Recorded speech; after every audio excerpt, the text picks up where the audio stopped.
বন্ধুরা, আজ যে টিউটোরিয়াল ভিডিওটা সেটা হচ্ছে এক্সেল সম্পর্কিত। আজ আমি আপনাদের এক্সেলের সুপার একটা ভিবিএ কোড শেয়ার করব, যে কোডটা শিখে নেওয়ার পর আপনাদের বাস্তব জীবনে কাজ করতে কিন্তু অনেকটাই সুবিধা হবে। আর এই ভিবিএ কোডটা কীভাবে কাজ করে চলুন আগে আমরা দেখে নিই। উদাহরণস্বরূপ আমি এখানে একটা টেবিল রেডি করে রেখেছি, আর টেবিলটার মধ্যে যে সেলগুলো রয়েছে সেগুলো বন্ধুরা দেখতেই পাচ্ছেন, কোনোটা ছোট কোনোটা বড় রয়েছে। এইবার ধরুন আমি যদি এইখানে কিছু লিখি, ধরুন এই সেলটার মধ্যে ধরুন এইখানে আমি ম্যান লিখলাম, MAN ম্যান লিখে যে এন্টার মারলাম, দেখতে পাচ্ছেন সেলটা অটোমেটিক কিন্তু ফিট হয়ে গেল। মানে ম্যান যে লেখাটা সেই অনুযায়ী কিন্তু সেলটা কিন্তু এখানে ফিট হয়ে গেল। তারপর ধরুন এখানে যদি আমি SL লিখি, SL লিখে যে এন্টার মারবো, দেখতেই পাচ্ছেন বন্ধুরা আমার কিন্তু এই সেলটা কিন্তু পুরোটা ফিট হয়ে গেল। তারপর ধরুন এখানে যদি আমি শুভ একাডেমি লিখি, শুভ একাডেমি লিখে যে এন্টার মারবো, তো দেখতেই পাচ্ছেন এই শুভ একাডেমি লেখাটা যতখানটি বড় রয়েছে সেই অনুযায়ী সেলটা কিন্তু এখানে বড় হয়ে গেল। তো বন্ধুরা, সেলের এই অটোফিট অপশানটা আমি ভিবিএ কোডের মাধ্যমে কিভাবে সেট করলাম সেটাই আজকে আমরা এই ভিডিওটার মাধ্যমে শিখে নেব। তো বন্ধুরা, আমি প্রথমে এই যে সিটটা রয়েছে এই সিটটাকে আমি পুরোটা ক্লোজ করে দিয়ে আমি নতুন করে একটা সিট এখানে ওপেন করে নিচ্ছি। আমি নতুন করে এখানে একটা এক্সেল সিট ওপেন করে নিচ্ছি। দেখতেই পাচ্ছেন বন্ধুরা, আমার এখানে একটা এক্সেল সিট ওপেন হয়ে গেল। এবার এই সিটটা ওপেন হয়ে যাওয়ার পরে এই যেখানে সিট বলে যে অপশানটা রয়েছে এখান থেকে আমরা রাইট ক্লিক করব সিটের ওপরে। রাইট ক্লিক করার পরে এখান থেকে ভিউ কোড বলে যে অপশান আছে ভিউ কোডে ক্লিক করব। ভিউ কোডে ক্লিক করার পর আপনাদের কাছে এরকম একটা ডায়লগ বক্স ওপেন হয়ে যাবে। তো এইখানে দেখতেই পাচ্ছেন জেনারেল বলে লেখা আছে, এটাকে আমরা এইখানে ক্লিক করে এটাকে আমরা ওয়ার্কশিট করে দেবো। ওয়ার্কশিট করে দেওয়ার পর দেখতেই পাচ্ছেন এখানে মাউসের কার্সারটা এখানে ব্লিঙ্ক করছে, মানে এখানে আমাদের একটা কোড লিখতে হবে।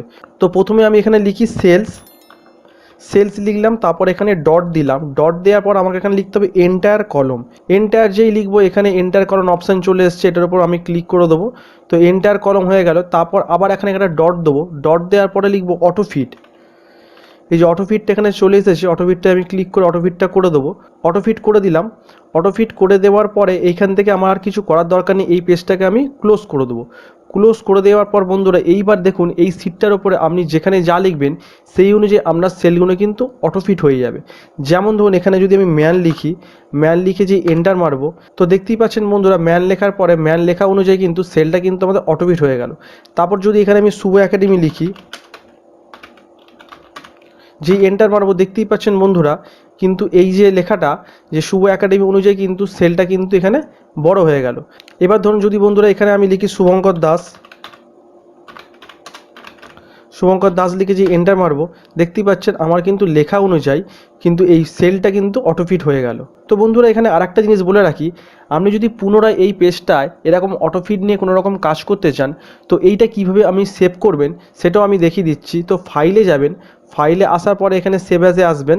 সেভ অ্যাজে আসার পর এখানে ডেস্কটপে ধরুন সেভ করছেন, আপনি যেখানে ইচ্ছা করতে পারেন, আমি ডেস্কটপে করছি। ডেস্কটপে করার পরে এইখানে দেখতে পাচ্ছেন আপনি এখানে ফাইল নেম যা ইচ্ছা দিতে পারেন। তারপর সেভ অ্যাজ টাইপ আছে, এই সেভ অ্যাজ টাইপে এসে এইখানে ক্লিক করবেন, দেখতে পাবেন এক্সেল ম্যাক্রো এনামেল ওয়ার্ডবুক, এই ফরম্যাটে কিন্তু আপনাকে সেভ করতে হবে। তারপর আমি এখানে সেভ করে দিন। সেভ করে দেওয়ার পর এই সিটটা আপনার সেভ হয়ে গেল। তো পুনরায় যখন আপনি এই সিটটা ওপেন করবেন তো আপনার এই অটোফিটটা সেভ থাকবে, আপনি পুনরায় আবার কাজ করতে পারবেন। তো আশা করি বন্ধুরা ভিডিওটা আপনারা পুরোটাই বুঝতে পেরেছেন।